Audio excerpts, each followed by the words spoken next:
Evladım çok açım. Bana bir tas çorba, biraz da para verebilir misiniz? Tabii amca, gelip buyur içeri. Sofrayı yeni kurmuştuk zaten. Yok evladım, bu kılık kıyafetimle içeri giremem ki. Ben şurada yerdim. Ya amca, olur mu öyle şey? Gel Allah aşkına ya, ben sana kılık kıyafet de ayarlarım. Allah razı olsun kızım.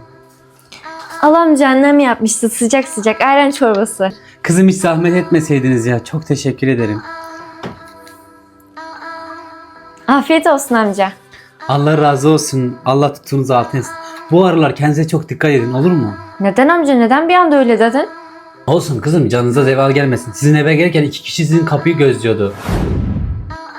Nasıl yani? Ziyade olsun kızım, ben artık kalkayım. Ananın da ellerine sağlık. Ya amcacığım, söylemedin. Ya amca dur. Ya hemen de gitmiş ya, kıyafet verecektim ne güzel. Ama bana neden öyle bir şey dedi ki?